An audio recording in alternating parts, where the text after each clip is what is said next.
नमस्कार दोस्तों, स्वागत है आपका आज के मुख्य समाचार में, जिसमें सबसे पहली और बड़ी खबर में जिक्र होगा कि नेपाल को चीन के चंगुल से छुड़वाने में जुटा भारत।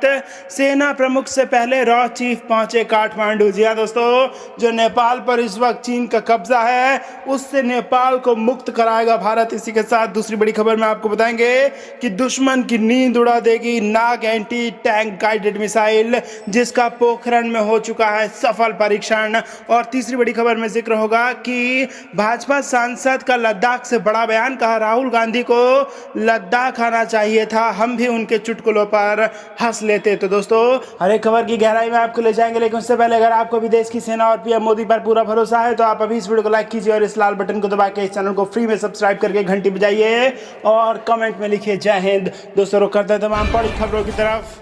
नेपाल को चीन के चंगुल से छुड़ाने में जुटा भारत। सेना प्रमुख से पहले रॉ चीफ पहुंचे काठमांडू। जी हां दोस्तों, भारत एक और चीन के साथ पूर्वी लद्दाख में वास्तविक नियंत्रण रेखा पर गतिरोध का सामना कर रहा है। वहीं दूसरी ओर नेपाल से भी मुश्किलें कम नहीं हो रही हैं। नेपाल की वामपंथी सरकार ने केवल चीन के साथ हो गई है, बल्कि उसके इशारे पर कई ऐसे एक तरफा फैसले ले लिए जिससे भारत के लिए मुश्किलें शुरू हो गई हैं। हालांकि नेपाल की एकाएक बदली नीतियों को भारत ने समझने में देर नहीं लगाई। भारत को यह स्पष्ट अंदाजा है कि नेपाल की सरकार द्वारा मनमाने ढंग से किए जा रहे एक तरफा फैसलों के पीछे चीन की हाथ है। इस बीच रिसर्च एंड एनालिसिस विंग यानी रॉ के मुखिया सामंत गोयल नेपाल दौरे पर गए हैं। नेपाल की मीडिया के अनुसार रॉ चीफ बुधवार को 9 सदस्यों वाले प्रतिनिधिमंडल के साथ काठमांडू गए और पूरा दिन वहीं रहे। टाइम्स ऑफ इंडिया की एक खबर के अनुसार भारत और नेपाल अथॉरिटी में किसी ने रॉ चीफ के दौरे की पुष्टि नहीं की है, लेकिन किसी खबर को खारिज नहीं किया है। नेपाल मीडिया की रिपोर्ट्स में दावा किया जा रहा है कि नेपाल में रॉ चीफ ने वहां के पीएम केपी शर्मा ओली और पूर्व पीएम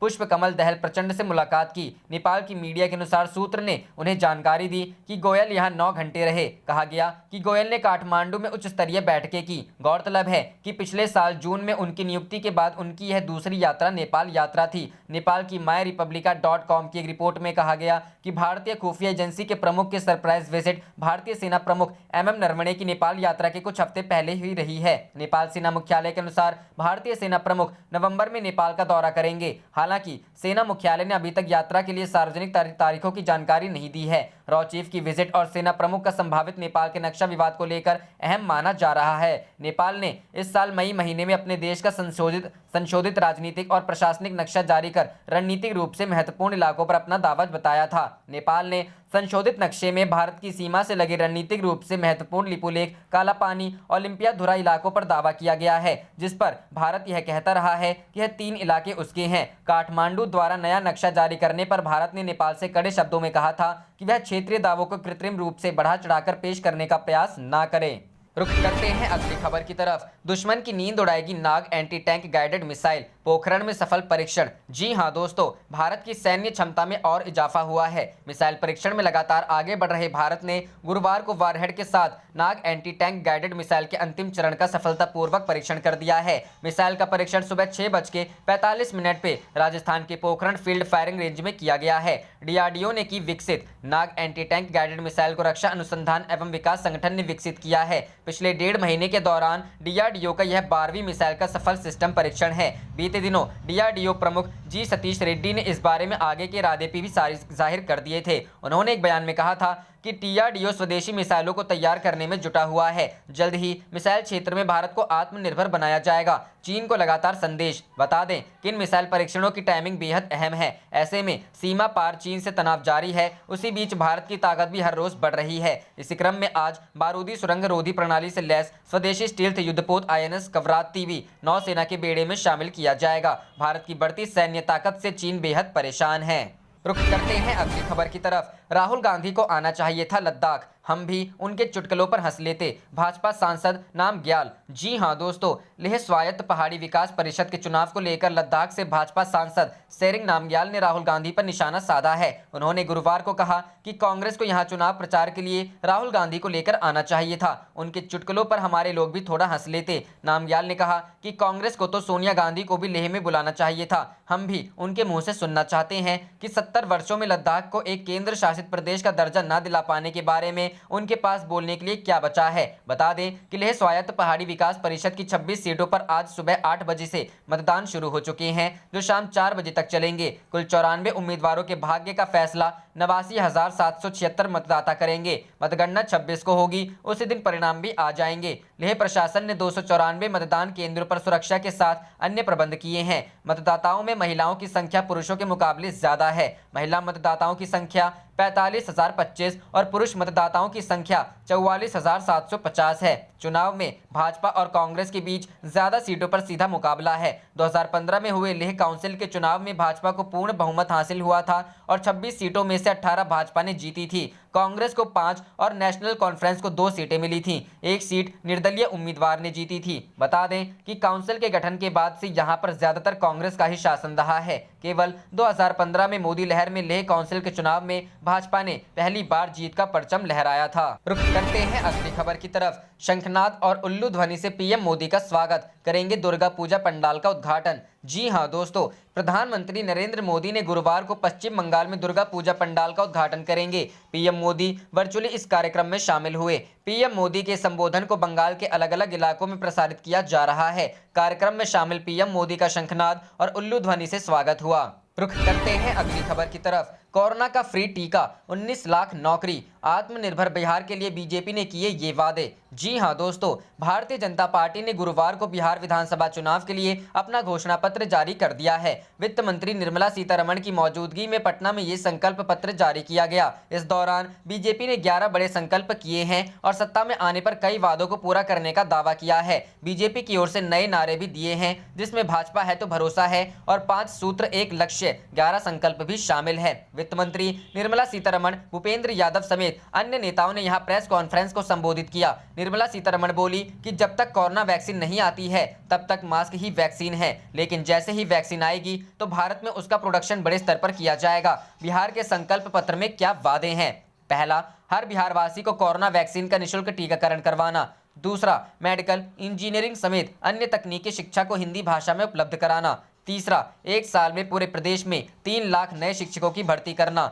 चौथा, नेक्स्ट जनरेशन आईटी हब में 5 साल में 5 लाख रोजगार। पांचवा, 1 करोड़ महिलाओं को आत्मनिर्भर बनाने का वादा। छठा, 1 लाख लोगों को स्वास्थ्य विभाग में नौकरी, 2024 तक दरभंगा एम्स को चालू करवाना। सातवां, धान और गेहूं के बाद दलहन की खरीद भी एमएसपी की दरों पर। आठवां, 30 लाख लोगों को 2022 तक पक्के मकान देने का वादा। नौवां, 2 साल में 15 नए प्रोसेसिंग उद्योग लगाने का वादा।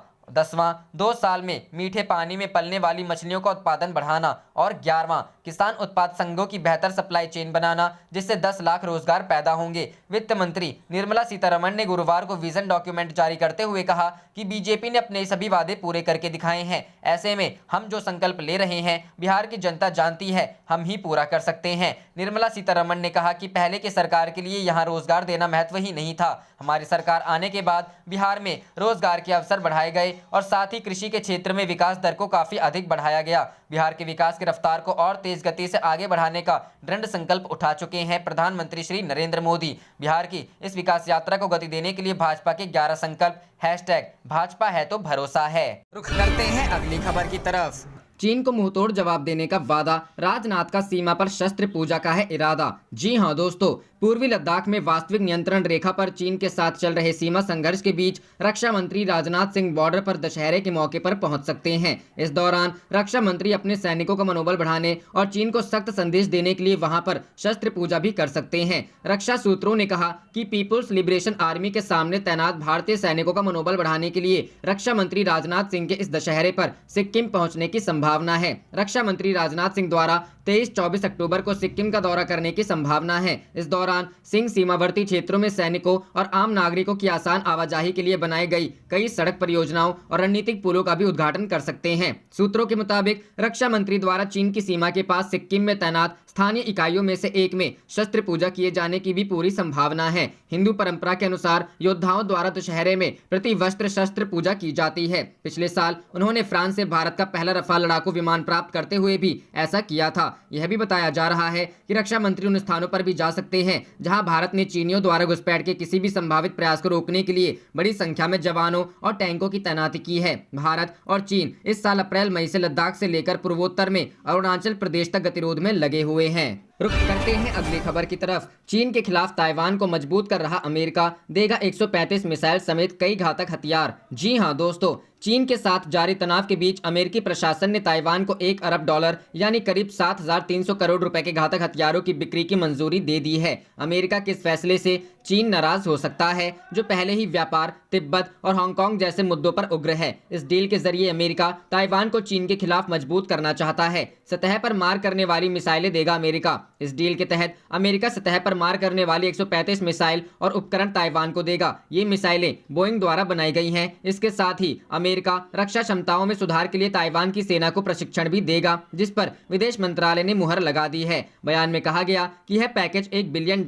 से अधिक का है। बढ़ेगी ताइवान की सुरक्षा और राजनीतिक स्थिरता। एक बयान में कहा गया, इस प्रस्तावित डील से ताइवान को सैन्य संतुलन और आर्थिक प्रगति के साथ साथ अपनी सुरक्षा को बेहतर बनाने और राजनीतिक स्थिरता बनाए रखने में मदद मिलेगी। ताइवान इस डील से सतह पर होने वाले हमलों का मुकाबला करने या प्रतिरोध करने में सक्षम होगा। रुख करते हैं अगली खबर की तरफ। दुश्मनों की नींद उड़ाएगा भारत का संत, डीआरडीओ कर रहा एंटी टैंक मिसाइल के ट्रायल की तैयारी। जी हां दोस्तों, भारत 10 किलोमीटर से अधिक की दूरी से ही दुश्मन के टैंक को मार गिराने में सक्षम एक नई एयर लॉन्च मिसाइल डेवलप कर रहा है। इस पूरे मामले से परिचित अधिकारियों ने कहा कि यह महत्वपूर्ण ट्रायल 2 महीने के भीतर किया जाएगा। गौरतलब है कि पूर्वी लद्दाख में चीन के साथ जारी गतिरोध के बीच इस ट्रायल की अहमियत और बढ़ जाती है। अंग्रेजी अखबार द हिंदुस्तान टाइम्स के अनुसार एक अधिकारी ने नाम ना प्रकाशित करने की शर्त पर बताया कि स्वदेशी missile stand of anti tank missile से उम्मीद है कि वह भारतीय वायुसेना के Mi-35 अटैक हेलीकॉप्टर्स को बेहतर दूरी से दुश्मन के टैंक को नष्ट करने की क्षमता दे सकेगी। Mi-35 पर मौजूदा रूसी स्टर्म मिसाइल 5 किलोमीटर की रेंज में टैंकों को निशाना बना सकती है। इन गनशिप में अलग अलग कैलिबर के रॉकेट, 500 किलोग्राम के बम, 12.7 mm की बंदूकें और 23 mm की तोप शामिल हैं। सैंड को रक्षा अनुसंधान और विकास संगठन द्वारा विकसित किया जा रहा है। दिसंबर में इसे पहली बार Mi-35 हेलीकॉप्टर से लॉन्च किया जाएगा। इसे भारतीय हथियारों की दुनिया में एक मील का पत्थर के तौर पर देखा जा रहा है। रिपोर्ट के अनुसार नाम ना छापने की शर्त पर एक दूसरे अधिकारी ने कहा कि Mi-35 से मिसाइल के पहले ट्रायल के लिए तैयारियां की जा रही हैं। एयर लॉन्च टेस्ट के कई बार किए जाएंगे, जिसके बाद अगले साल मिसाइल औपचारिक रूप से सेना में शामिल होने के लिए तैयार हो जाएगा। कहा कि मिसाइल लॉन्च के बाद और उसके पहले लॉक ऑन स्थिति में रहेगी। लॉक ऑन का मतलब है कि लक्ष्य का पता चला है और मिसाइल टारगेट की पोजीशन की चेंज होने की स्थिति में भी अपना निशाना बना सकेगा। दूसरे अधिकारी ने कहा कि साल 2021 के अंत तक ऑपरेशनल होने से पहले इस मिसाइल का 8 से 10 बार अटैक हेलीकॉप्टर से ट्रायल होगा। पूर्व वायुसेना प्रमुख air chief marshal H major ने कहा कि 5 किलोमीटर से 10 किलोमीटर तक की क्षमता में बढ़ोतरी से Mi-35 की क्षमता बढ़ेगी। अगर हेलीकॉप्टर 10 किलोमीटर की दूरी से दुश्मन के टैंक को हिट कर सकता है तो हेलीकॉप्टर के जमीन से होने वाली फायर से बचने की पूरी संभावना होगी। रुख करते हैं अगली खबर की तरफ। LOC पर ताबड़तोड़ बमबारी, सेना पर अचानक हमला, पाकिस्तान की नापाक हरकत। जी हां दोस्तों, घाटी में लगातार आतंकियों का सफाया होने से पाकिस्तान बौखलाया हुआ है। ऐसे में अपनी नापाक हरकतों को फिर से अंजाम देते हुए बुधवार यानी आज पाकिस्तान सेना ने लाइन ऑफ कंट्रोल पर सीज फायर का उल्लंघन करते के साथ ताबड़तोड़ फायरिंग भी की गई। सूत्रों से सामने आई जानकारी के अनुसार घाटी के किरनी सेक्टर में जिला मुख्यालय से कुछ मीटर की दूरी पर लाइन ऑफ कंट्रोल पर 11 बजे के आसपास भीषण गोलीबारी हुई। लाइन ऑफ कंट्रोल पर सीज फायर का उल्लंघन कर घाटी में घुसपैठ की फिराक में आतंकियों ने गोलीबारी की। ऐसे में भारतीय सेना के जांबाज जवानों ने पाकिस्तानी सेना को मुंहतोड़ जवाब दिया, जिससे कि आतंकी अपनी साजिश में पूरी तरह से नाकाम हो गए। आज 11 बजे से किरनी सेक्टर में ताबड़तोड़ गोलीबारी से पूरा माहौल सहमा हुआ है। दहशत की वजह से लोग अभी तक अपने घरों में ही हैं। सड़कों पर सन्नाटा पसरा हुआ है। लगातार 2 घंटे तक चली मुठभेड़ के बाद अब माहौल पहले से शांत है, लेकिन घाटी में सीमाई इलाकों में सेना को चौकन्ना कर दिया गया है। लोगों को सतर्क रहने को कहा गया है। इससे पहले जानकारी मिली कि चीनी सैनिकों की तरफ से पाक अधिकृत कश्मीर यानी पाकिस्तान के कब्जे वाले कश्मीर में आतंकवादियों को प्रशिक्षण देने का काम तेजी से कर रहे हैं। रुख करते हैं अगली खबर की तरफ। LAC पर पूर्वी लद्दाख में तैनात सैनिकों की रोटेशन प्रक्रिया शुरू, युद्ध की रणनीति को चुस्त बनाने की पहल। जी हां दोस्तों, पूर्वी लद्दाख में वास्तविक नियंत्रण रेखा पर भारत और चीन के बीच तनाव की स्थिति बनी हुई है। इसी बीच सेना ने रोटेशन पर जवानों की तैनाती की प्रक्रिया शुरू कर दी है। इसे लंबे समय तक LAC पर मौजूद रहने की रणनीति के रूप में देखा जा रहा है। सेना के सूत्रों ने कहा कि कठिन एवं दुर्गम स्थानों पर जवानों की तैनाती में रोटेशन प्रक्रिया अपनाई जाती है। इसके पीछे मकसद यह होता है कि लंबे समय तक जवानों को ऐसे ऊंचाई वाले दुर्गम स्थानों पर तैनात नहीं रखा जाए, वहीं दूसरे सैनिकों को वहां भेजकर उनकी युद्धक क्षमता को मजबूती प्रदान करना है। इसलिए उन्हें 2-3 महीनों के भीतर वहां से हटा दिया जाता है और दूसरे सैनिकों को वहां भेजा जाता है। सेना सूत्रों के अनुसार यह प्रक्रिया पूर्वी लद्दाख में भी आरंभ कर दी गई है, क्योंकि वहां सैनिक 4-6 महीनों से तैनात हैं। जो सैनिक वहां पहले से तैनात थे उन्हें मैदानी इलाकों में भेजा जा रहा है तथा नए सैनिकों को वहां भेजा जा रहा है। वहां नए सैनिकों को भेजने से पूर्व आवश्यक प्रशिक्षण भी प्रदान किया जा रहा है। सूत्रों ने कहा कि इसमें किसी भी प्रकार से सैनिकों की संख्या नहीं बढ़ाई जा रही है, सिर्फ जवानों को बदला जा रहा है। सेना के सूत्रों ने कहा कि इस प्रकार के कदम चीन ने भी उठाए हैं। इसके बाद भारत ने उठाए। सेना के सूत्रों ने बताया कि सैनिकों की रोटेशन के जरिए हमने सर्दियों भर की तैनाती की प्रक्रिया सुनिश्चित कर दी है। आने वाली बातचीत में निर्भर करेगा कि सैनिकों की वापसी होती है या वहां तैनाती कायम रहती है। बता दें कि दोनों देशों के 50,000 से ज्यादा सैनिक LAC पर तैनात हैं। दोनों देशों में सैनिकों को पीछे हटाने को लेकर लगातार बातचीत हो रही है, लेकिन कोई हल नहीं निकल रहा है। करते हैं अगली खबर की तरफ। चीनी जासूस युवती से पूछताछ में बड़ा खुलासा। PMO और बड़े दफ्तरों में सेंध लगाने की थी साजिश। जी हां दोस्तों, जासूसी मामले में पकड़ी गई युवती क्विंसी से पूछताछ के दौरान चीनी जासूसी नेटवर्क के बारे में बड़ा खुलासा हुआ है। जांच एजेंसियों को पता चला है कि चीन ने अपनी इंडियन जासूसी टीम को प्रधानमंत्री कार्यालय सहित बड़े कार्यालयों की आंतरिक जानकारी देने को कहा था। अधिकारियों की भी मांग जानकारी चीन ने अपने जासूसों से ग्रेडिंग के हिसाब से जानकारी देने के लिए कहा था। मसलन किस बड़े कार्यालय में कौन शख्स अहम पद पर है, स्टाफ में कौन कितना प्रभावशाली है। इस जानकारी के लिए कोलकाता की एक प्रभावशाली महिला से चीनी महाबोधि मंदिर के प्रमुख ने क्विंसी का परिचय करवाया था। क्विंसी को कहा गया था कि यह प्रभावशाली महिला जो दस्तावेज उसे देगी, उन दस्तावेजों को चीनी भाषा में ट्रांसलेट करके उसे चीन भेजना है। अब तक की पूछताछ के दौरान पता चला है यह दस्तावेज चीनी कम्युनिस्ट पार्टी के लीडर की पत्नी मिसेस डिंग और मिस्टर चाउ को भेजे जाने थे। चीनी युवती तथा उसके साथियों से पूछताछ के दौरान हुए खुलासे में सुरक्षा एजेंसियों में हड़कंप है। खुफिया एजेंसियों ने बयान के आधार पर पूरे मामले की गहन जांच शुरू कर दी है। कोलकाता समेत अनेक जगहों पर कई लोगों से पूछताछ की जा रही है। बता दें कि इस मामले में दिल्ली पुलिस की स्पेशल सेल ने पिछले महीने एक पत्रकार राजीव शर्मा समेत चीनी युवती और उसके नेपाली साथी शेर बहादुर को गिरफ्तार किया था। तीनों अभी भी तिहाड़ जेल में हैं। रुक करते हैं अगली खबर की तरफ। 27 अक्टूबर को भारत और अमेरिका की अहम बैठक। चीन पर लगाम कसने के लिए हो सकता है समझौता। जी हां दोस्तों, अगले हफ्ते होने जा रही तीसरी 2+2 मंत्री स्तरीय बैठक में भारत और अमेरिका के बीच कई अहम सैन्य समझौतों पर हस्ताक्षर हो सकते हैं। इनमें दोनों देश संस्थागत इंटेलिजेंस शेयरिंग एग्रीमेंट की ओर बढ़ सकते हैं और तीनों सेनाओं के अभ्यास को मानव रहित अंतरिक्ष और पानी के भीतर जैसे विभिन्न आयामों तक पहुंचा सकते हैं। 26-27 अक्टूबर को रक्षा मंत्री राजनाथ सिंह और विदेश मंत्री एस जयशंकर, अमेरिकी गृह सचिव माइक पॉम्पियो और रक्षा सचिव मार्क एस्पर ने दिल्ली में मुलाकात करेंगे। ये प्रधानमंत्री नरेंद्र मोदी और अमेरिकी राष्ट्रपति डोनाल्ड ट्रंप द्वारा 2017 में तय किए गए शीर्ष रणनीतिक संवाद की तीसरे दौर की वार्ता होगी। हिंदुस्तान टाइम्स की रिपोर्ट के मुताबिक बैठक में दोनों पक्षों के BECA नामक एक जियो स्टेपल सैन्य नींव समझौते पर हस्ताक्षर करने की उम्मीद जताई जा रही है। ये भारत का एक अग्रदूत है और अमेरिका से पिन पॉइंटेड हमलों के लिए स्थानिक डेटा का उपयोग करने के लिए MQ-9B जैसे सशस्त्र ड्रोन प्राप्त कर रहा है। 3 नवंबर को होने वाले अमेरिकी राष्ट्रपति चुनावों से कुछ हफ्तों पहले होने जा रही इस बैठक में दोनों पक्षों के पिछले लाभ को आगे बढ़ाने की उम्मीद है, जिसमें कि भारत अमेरिका रणनीतिक संबंधों को गहरा करने पर द्विपक्षीय सहमति है। इस बात की प्रबल संभावना है कि दोनों पक्ष एक समझौते पर काम कर सकते हैं जो दोनों देशों की रक्षा खुफिया एजेंसियों के बीच संस्थागत संबंधों की अनुमति देता है। भारत और अमेरिका पहले से ही संचार समझौते के माध्यम से वास्तविक समय की खुफिया जानकारी साझा करते हैं, जिसे कॉमकासा कहा जाता है। लेकिन नया समझौता दोनों सहयोगियों को दक्षिण चीन सागर से लेकर लद्दाख तक के सभी रक्षा मामलों में विकास पर महत्वपूर्ण त्रिसेवाओं की खुफिया जानकारी साझा करने की अनुमति देगा।